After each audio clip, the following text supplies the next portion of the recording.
They thought I was just some rich rancher they could intimidate into submission. How quaint.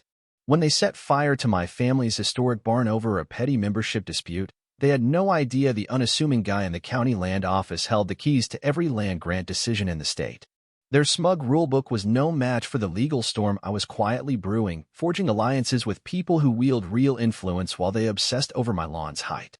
Now, I'm not just reclaiming my land, I am about to teach them what true power feels like. This is a tale of revenge, and it's about to get gloriously messy. I never dreamed of being a rancher. As a kid, I spent summers at my grandfather's sprawling property outside Fort Collins, Colorado, but my life took me to a quiet desk job in the county's land management division. I was content with my low-key existence until a lawyer's call last spring turned everything upside down. Thomas, your grandfather left you the Carter Ranch, all 15 acres, the house, the barn, everything.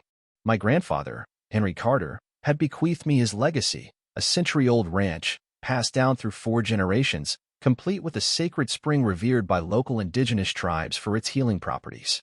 The land was breathtaking rolling pastures framed by mountain vistas, a sturdy farmhouse, and a majestic timber barn my great-grandfather built by hand.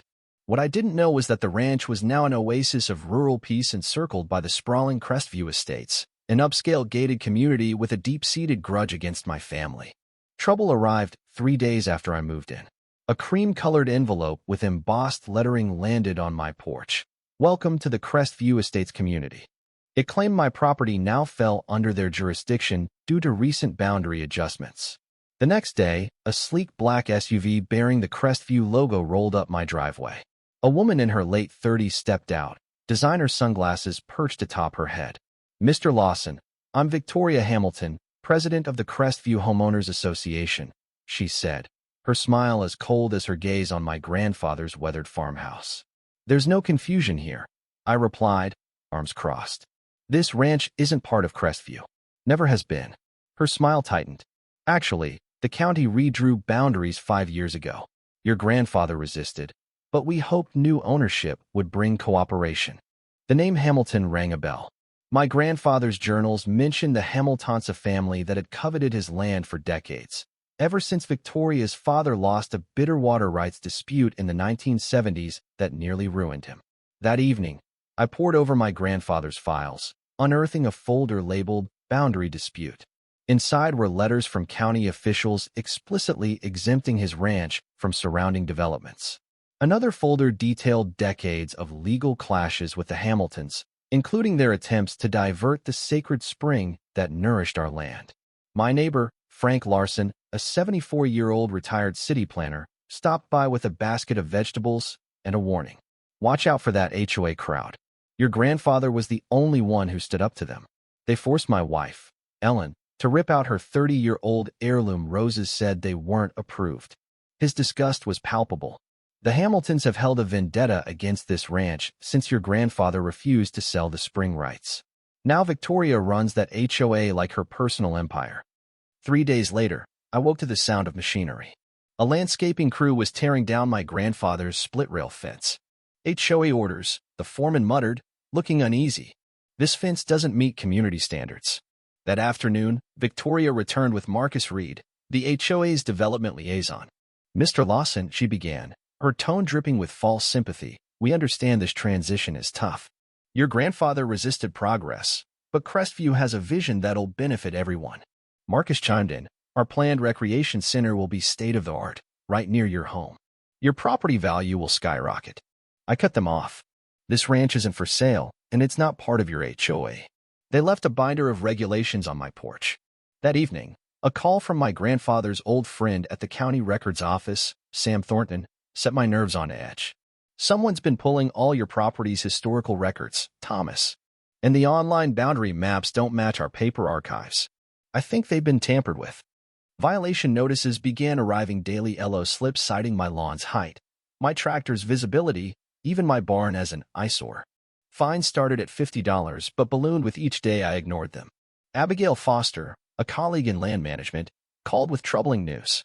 The official records show your ranch was annexed into Crestview's zone 5 years ago, but there's no trace of required notifications or public hearings. My grandfather's meticulous records told a different story, with letters exempting his land. Abigail's voice dropped. Those exemptions aren't in our system. It's like they've been erased. One morning, I returned from town to find Crestview workers digging a massive drainage pipe across my land, cutting off my back pasture. The supervisor flashed a document citing an obscure watershed statute. By afternoon, they'd carved a 6-foot trench, and a $5,000 environmental impact fee notice arrived.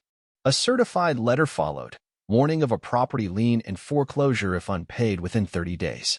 Frank became my ally, sharing coffee and HOA gossip. Victoria's family has been after this land since your grandfather won that water rights case in '73. Her father wanted to bottle the spring's water, but your grandfather proved it's been Carter land since the 1880 sand sacred to the tribes. Ellen, Frank's wife, had secretly recorded HOA meetings. One clip revealed Victoria plotting to acquire the Lawson eyesore and control that damned spring. Mayor Richard Powell's voice offered to expedite paperwork, raising my suspicions.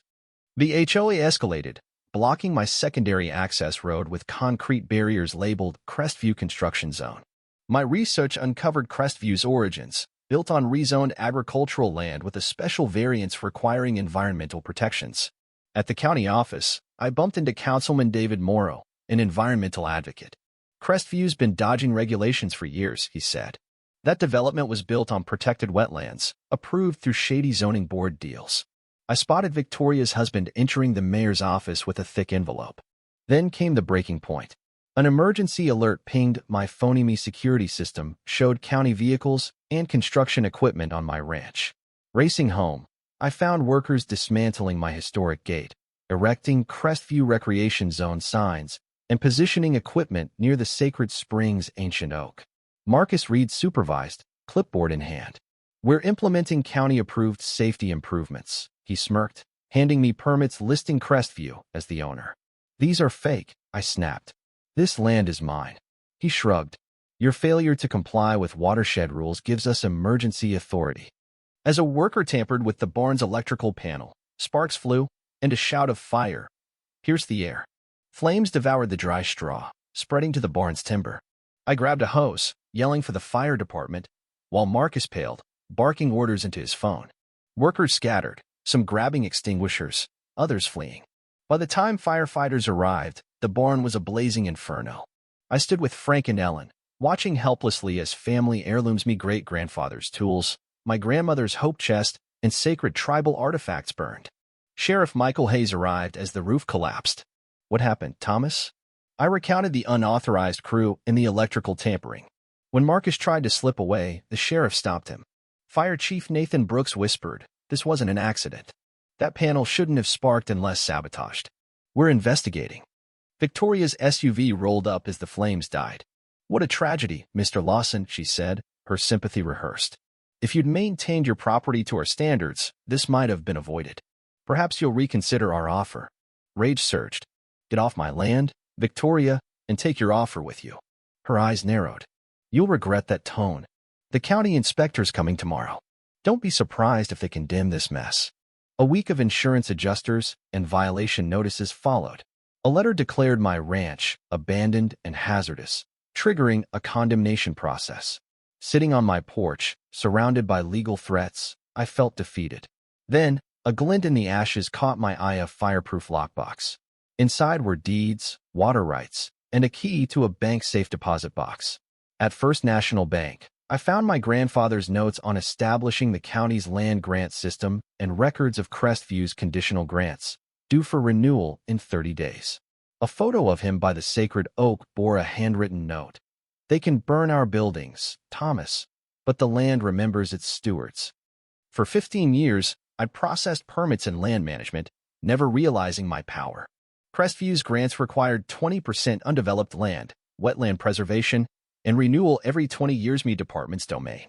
In the county archives, I confirmed Crestview's violations, filled wetlands, removed native plants, and ignored the Sacred Springs cultural status.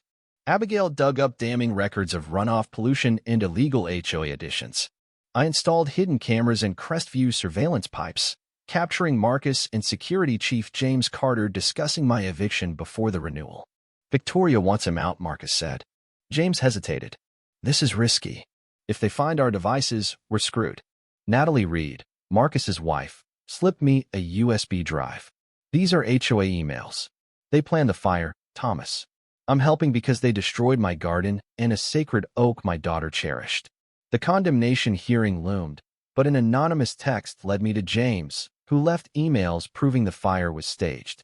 At the hearing, Victoria and Mayor Powell oozed confidence. I presented evidence-altered maps, surveillance devices, wetland destruction. Commissioner Laura Bennett halted the condemnation and ordered a Crestview permit review. Victoria's composure cracked.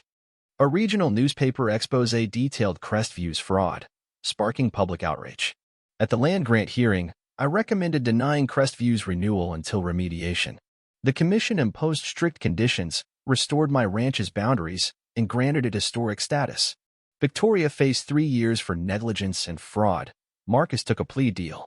Residents formed a new HOA, and developers proposed a conservation project. That spring, volunteers raised a newborn.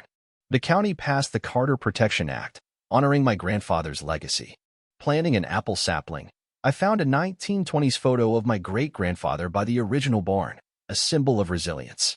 The land had spoken, and I'd ensured its voice was heard.